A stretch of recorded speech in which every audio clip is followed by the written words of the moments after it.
નમસ્કાર મારા વાલા વિદ્યાર્થી મિત્રો, સ્વાગત છે તમારું। આજે મિત્રો વાત કરવાના છીએ ધોરણ 6 વિષય ગણિતની આપણે એકમ કસોટી તારીખ 23/12/2023 ના રોજ જે પેપર લેવામાં આવનાર છે તેના પેપરનું મિત્રો સંપૂર્ણ સોલ્યુશન આજે આપણે આ વિડીયોમાં કરવાના છીએ।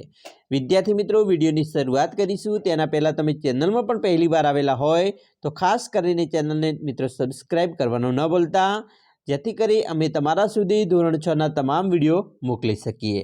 સાથે સાથે મિત્રો લાઇક અને શેર કરવાનું પણ ન ભૂલતા। તો મિત્રો સૌપ્રથમ આપણે પ્રશ્ન બેંક છે તેમાં તમારું જે ધોરણ 6 વિષય ગણિતનું પેપર છે તે પ્રકરણ નંબર 7માંથી આવવાનું છે। સૌપ્રથમ પ્રશ્ન 1માં સાચા વિકલ્પ પસંદ કરી ઉત્તર આપવાના છે। પહેલો પ્રશ્ન છે 20 મિનિટ 1 કલાકનો કેટલામો ભાગ છે? તો મિત્રો 20 મિનિટ 1 કલાકના કેટલામો ભાગ છે અને આપણે જો ગણવું હોય તેને આપણે કેવી રીતે ગણી શકીએ? તો મિત્રો અહીંયા જવાબમાં આવે છે 1/3, બરાબર।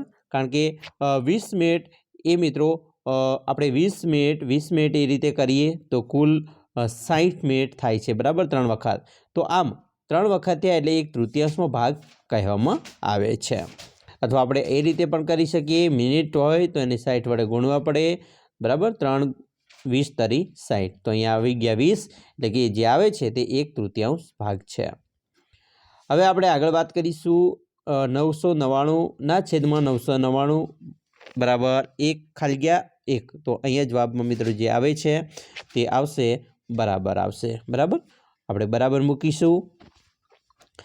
ત્રીજું છે 4/9 પછી ખાલી જગ્યા છે 20/45, તો અહીંયા મિત્રો જે જવાબ આવે છે તે શું આવશે? તમે મિત્રો જોશો તો અહીંયા આપણો જે જવાબ આવે છે તે અહીંયા છેદ સરખા કરવા પડે છે, બરાબર। 9×5 = 45 કરીશું અને ઉપર છે એને 4×20 કરીશું, ત્યારે અહીંયા તમે જોશો તો 20/45 થાય છે, તો અહીંયા જે જવાબ આવે છે તે બરાબર થશે। ચોથું છે મિત્રો ખાલી +5/23 બરાબર 12/23, તો જવાબ આવશે મિત્રો 7/23। પાંચમું છે 2/3 ખાલી જગ્યા 3/3, તો 2/3 કરતાં 3/3 કેવા છે? મોટા છે, તો અહીંયા મિત્રો આવશે ગ્રેટર ધેન, લેસ ધેન આવશે, કારણ કે 3/3 મોટા છે એટલે આપણે એને લેસ ધેન મૂકવું પડશે। છઠ્ઠું છે ખાલી સમછેદી અપૂર્ણાંક છે, તો મિત્રો 5/12 અને 3/12 બંને સમછેદી અપૂર્ણાંક છે, અને છેદ સરખા હોય અને આપણે સમછેદી કહીશું, જ્યારે છેદ સરખા ના હોય એને વિષમછેદી કહેવાય। ખાલી પૂર્ણ કરવાની છે 4.1 પંચમાંશ એ ખાલી છે, તો મિત્રો આ જે છે એ મિશ્ર અપૂર્ણાંક કહેવાય છે। આઠમું છે 2/11 વત્તા 3/11 વત્તા 4/11 બરાબર, તો જવાબમાં આવે છે મિત્રો 2 + 3 + 4 9 થાય, અને 11 સરખા છે છેદ એટલે કે 9/11 જવાબ મળે છે।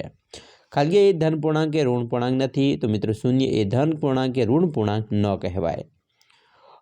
10મું છે અપૂર્ણાંક 5/12 છેદ, તો છેદ મિત્રો કેટલા છે? 12 છે।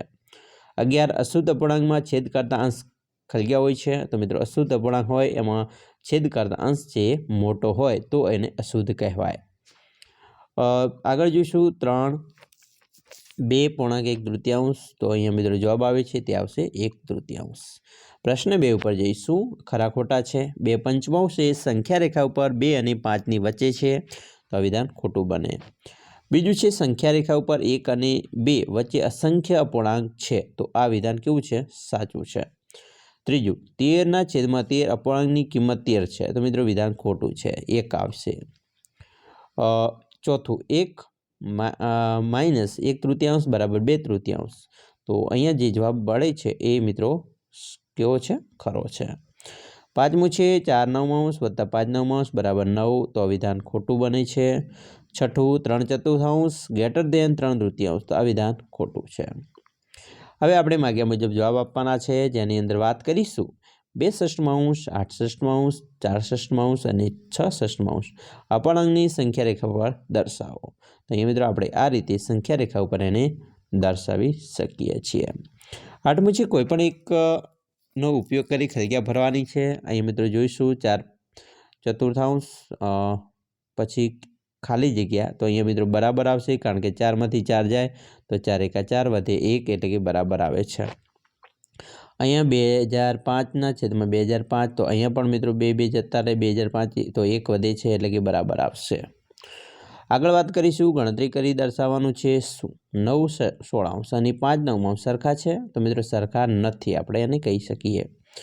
એના પછી ઉકેલવાનું છે 1/18 ને 1/18, તો જવાબ મળે છે તે આવશે 1/9.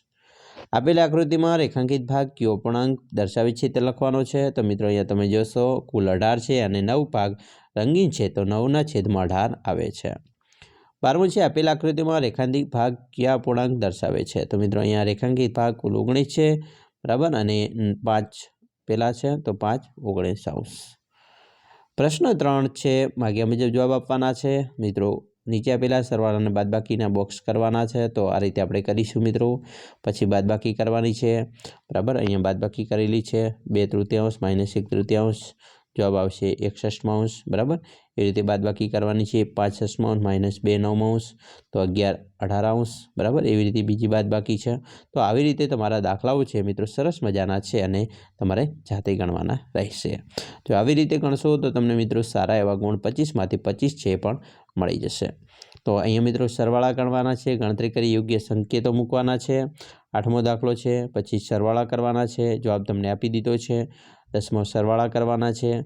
11મું છે, શોભાએ 11/12 મીટર લાંબી દોરીમાંથી 3/4 મીટર લાંબી દોરી કાપી લીધી, તો હવે કેટલી દોરી બાકી રહી? તો અહીંયા મિત્રો 11/12 મીટર લાંબીમાંથી 3/4 તો કાપી દીધી છે, તો 1/6 મીટર બાકી રહી છે. એવી રીતે મિત્રો અહીંયા નંદિની સવારે 2.5 કિલોમીટર અંતર ચાલી અને સાંજે 7.10 કિલોમીટર અંતર ચાલે, તો કુલ કેટલું અંતર ચાલી? તો અહીં મિત્રો આપણે સરવાળો કરીશું, તો 1.1 કિલોમીટર અંતર ચાલે છે. પછી માગ્યા મુજબ જવાબ આપવાના છે. છાयांકિત કરેલ ભાગને અપૂર્ણાંકમાં લખવાના છે. તો અહીંયા મિત્રો આવે છે 3/7, અહીંયા જોશો તો 3/12 બરાબર 1/4, બરાબર. છેદ ઉડાડી દેવાના છે જે ઉડે હોય. અહીંયા મિત્રો 10 છે એટલે 1 આવશે અને અહીંયા છે 4/9 આવે છે. એના પછી જોઈશું નીચે આપેલી આકૃતિમાં ઘાટા કરેલા ભાગને અપૂર્ણાંકની રીતે દર્શાવવાની છે અને ચડતા અને ઉતરતા ક્રમમાં લખવાના છે.